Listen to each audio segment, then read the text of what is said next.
और देखो अज असी पंजाब दे विच वेख रहे हैं कि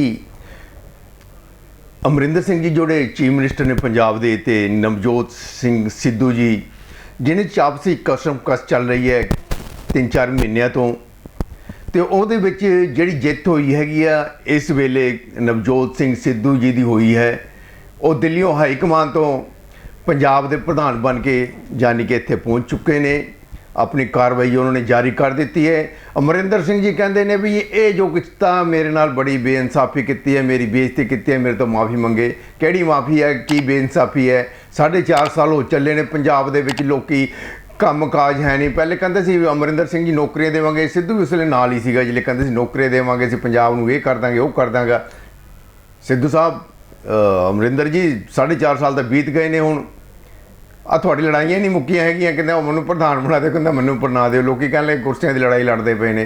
मेरे नाल अज बरिंदर खारा जी ने एडवोकेट ने लुधियाने दे विच सियासी इन्होंने बड़ा जानी कि माहौल देखा है पंजाब का, तो यह भी कई पार्टियां च रहे ने, कांग्रेसी भी ने ये तो आ पार्टी ज्वाइन किया इन्होंने। तो अज ये थोड़ा दसणगे कि जो कसमकस चलती पई हैगी है, मेरे को माफ़ी मंगे, वो कहता मैं प्रधान बन गया, 6 महीने तो रह गए ने सारे। ये दो जो घर च लड़ाई होंगी है ना, तीजा बंदा इसका फायदा उठाया जाता वा।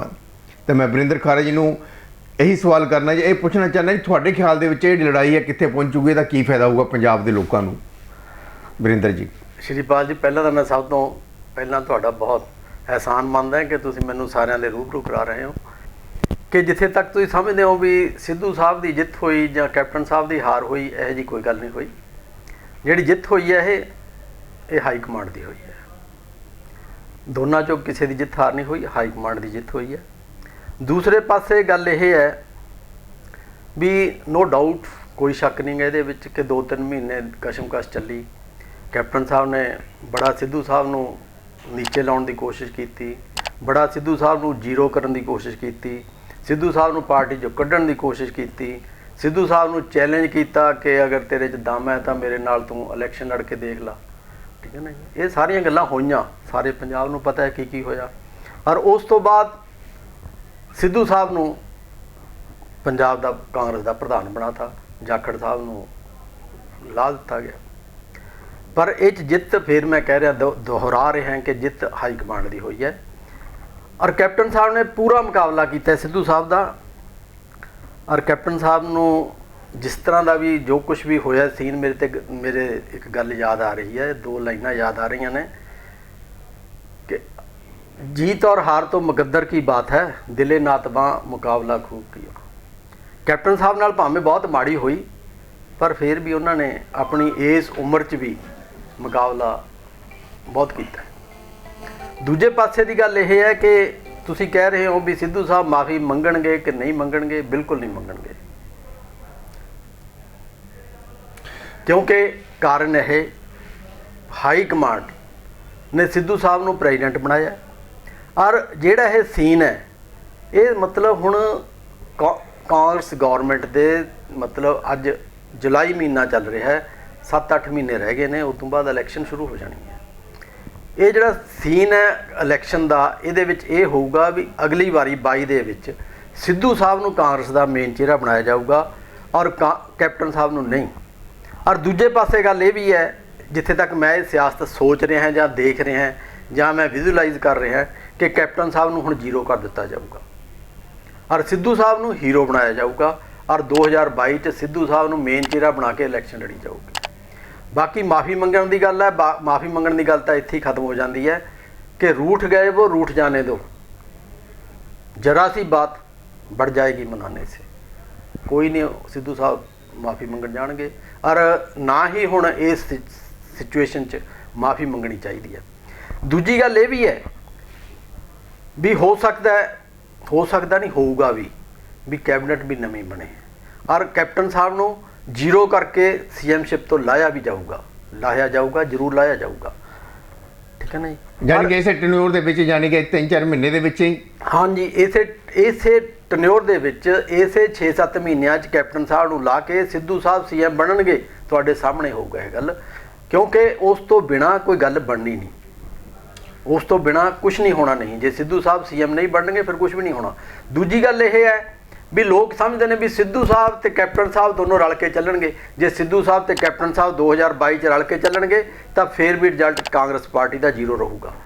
ਮੈਂ ਯਕੀਨ ਨਾਲ ਕਹਿ ਸਕਦਾ ਕਿ ਸਿੱਧੂ ਸਾਹਿਬ ਤੇ ਕੈਪਟਨ ਸਾਹਿਬ 2022 ਚ ਰਲ ਕੇ ਨਹੀਂ ਚੱਲਣਗੇ। ਕੈਪਟਨ ਸਾਹਿਬ ਜ਼ੀਰੋ ਬਣ ਕੇ ਘਰੇ ਬੈਠਣਗੇ, ਸਿੱਧੂ ਸਾਹਿਬ ਹੀरो बन के इलेक्शन लड़नगे। 2022 का सीन यही होगा। और देखिए वरिंदर खारा जी ने बताया कि 2022 का सीन ये है कि अमरिंदर सिंह जी घर पर बैठेंगे और सिद्धू साहब पंजाब में नया चेहरा जो सीएम का होगा वो आएंगे। और इनके जो विचार थे और ये अपने विजन से सोचते हैं कि ये होने वाला है जो आगे होगा। अगर दोनों ही सीएम का चेहरा रहते हैं आने वाले चुनाव में तो हार कांग्रेस की पक्की है। अगर सिद्धू साहब के हाथ में कमांड दे दी जाती है, उन्हें चेहरा बनाकर जो सीएम का अगर पब्लिक में लाया जाता है तो हो सकता है कुछ सिनेरियो चेंज हो जाए। ये गल दूजी है भी हुण कैप्टन साहब 4.5 साल सीएम रहे ने, किसी वो अपने मिनिस्टर नूं नहीं मिले, किसी वो अपने एमएलए नूं नहीं मिले, किसी वो वर्कर नूं नहीं मिले, किसी पब्लिक च नहीं गए, किसी दे वो घर नहीं गए, किसी नूं उन्होंने अपने घर बढ़न नहीं दिता, ना किसी एमएलए नूं ना किसी मिनिस्टर नूं। और उस तो इलावा इस गल्लां दे बावजूद कांग्रेस दे विच ਜਿਹੜੇ ਉਹਨਾਂ ਦੇ ਝੋਲੀ ਚੱਕ ਨੇ, ਜਿਹੜੇ ਉਹਨਾਂ ਦੇ ਮਤਲਬ ਪਿੱਠੂ ਨੇ ਕੈਪਟਨ ਸਾਹਿਬ ਦੇ, ਉਹ ਉਹਨਾਂ ਨੂੰ ਕਹਿ ਰਹੇ ਨੇ ਕੈਪਟਨ ਸਾਹਿਬ ਇੱਕ ਜ਼ਮੀਨੀ ਲੀਡਰ ਨੇ। ਜੇ ਇਹੋ ਜਿਹਾ ਸ਼ਖਸ ਇੱਕ ਜ਼ਮੀਨੀ ਲੀਡਰ ਹੋ ਸਕਦਾ ਹੈ ਤਾਂ ਫਿਰ ਮੇਰਾ ਖਿਆਲ ਹੈ ਵੀ ਹਰੇਕ ਹੀ ਬੰਦਾ ਜ਼ਮੀਨੀ ਲੀਡਰ ਹੋ ਸਕਦਾ ਹੈ। ਔਰ मैं एक दो लाइना ਹੋਰ कहना चाहना है कि जो खोलता ना था दरवाज़ा किसी की दस्तक पर, जो खोलता ना था दरवाज़ा किसी की दस्तक पर, वक्त बदला तो दहलीज पे आ बैठा। वाह क्या बात है, वक्त बदला बिल्कुल तो दहलीज पे आ बैठा। अज कैप्टन साहब एमएलए नूं आवाज़ां मारते हैं जिन्होंने अपने घरे नहीं बढ़न दिंदे सी, जिन्होंने अपने ऑफिस च नहीं बढ़न दिंदे सी, और अपने ऑफिस दे विच 4.5 सालां दे विच वो मेरा ख्याल है 8-10 वारी गए ने, अपने ऑफिस च भी नहीं गए। ਹੁਣ ਉਹ ਆਵਾਜ਼ਾਂ ਮਾਰ ਰਹੇ ਨੇ, ਹੁਣ ਉਹ ਕਹਿੰਦੇ ਨੇ ਮੈਂ ਫੈਮਿਲੀ ਡਿਨਰ ਕਰ ਰਹੇ ਹਾਂ। ਮੈਂ ਹੈਰਾਨ ਹੈ ਵੀ ਉਹਨਾਂ ਦੇ ਝੋਲੀ ਚੱਕ ਬੰਦੇ ਉਹ ਕਹਿ ਰਹੇ ਨੇ ਵੀ ਸਾਨੂੰ ਫੈਮਿਲੀ ਡਿਨਰ ਕੀਤਾ। ਉੱਥੇ ਕੋਈ ਸਿਆਸਤ ਦੀ ਗੱਲ ਨਹੀਂ ਹੋਈ, ਉੱਥੇ ਕੋਈ ਸਿੱਧੂ ਸਾਹਿਬ ਵਾਲੀ ਗੱਲ ਨਹੀਂ ਹੋਈ, ਉੱਥੇ ਪ੍ਰੈਜ਼ੀਡੈਂਟਸ਼ਿਪ ਦੀ ਗੱਲ ਨਹੀਂ ਹੋਈ। ਵੀ ਯਾਰੋ 4.5 ਸਾਲ ਤੁਹਾਨੂੰ ਉਹਨਾਂ ਨੇ ਹੱਥ ਤੱਕ ਨਹੀਂ ਮਿਲਾਇਆ, ਤੁਹਾਨੂੰ ਉਹਨਾਂ ਨੇ ਪੜਨ ਨਹੀਂ ਦਿੱਤਾ, ਵੀ ਹੁਣ ਤੁਹਾਨੂੰ ਉਹ ਫੈਮਿਲੀ ਡਿਨਰ ਕਰਨ ਲੱਗ ਗਏ। ਦੇਖੋ ਕਿੰਨਾ ਝੂਠ ਬੋਲ ਰਹੇ ਨੇ ਐਮਐਲਏ ਨੇ ਜਿਹੜੇ, ਵੀ ਸਾਨੂੰ ਤਾਂ ਜੀ ਫੈਮਿਲੀ ਡਿਨਰ ਕੀਤਾ ਸੀ, ਅਸੀਂ ਤਾਂ ਉਹਦੇ ਤੇ ਗਏ ਸੀ।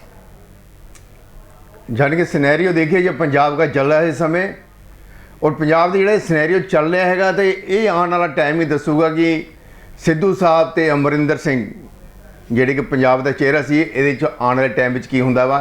ਤੋਂ ਵਰਿੰਦਰ ਖਾਰਾ ਜੀ ਨੇ ਜਿਹੜਾ ਦੱਸਿਆ ਅੱਜ ਸਾਨੂੰ ਇਹਦੇ ਬਾਰੇ, ਅਸੀਂ ਵਰਿੰਦਰ ਖਾਰਾ ਜੀ ਦੇ ਜਿਹੜੇ ਵਿਚਾਰ ਨੇ ਤੁਹਾਡੇ ਸਾਹਮਣੇ ਲੈ ਕੇ ਆਏ ਹਾਂ ਕਿ ਤੁਹਾਨੂੰ ਵੀ ਪਤਾ ਚੱਲ ਜਾਵੇ ਕਿ ਆਉਣ ਵਾਲਾ ਟਾਈਮ ਜਿਵੇਂ ਕਿ ਵਰਿੰਦਰ ਖਾਰੇ ਨੇ ਦੱਸਿਆ ਕਿ ਸੀਐਮ ਸਾਹਿਬ ਜਿਹੜਾ ਨਵਾਂ ਚਿਹਰਾ ਹੋਊਗਾ ਸਿੱਧੂ ਦਾ ਹੋਊਗਾ ਤੇ ਅਮਰਿੰਦਰ ਸਿੰਘ ਜੀ ਘਰ ਆਪਣਾ ਰੈਸਟ ਕਰਨਗੇ।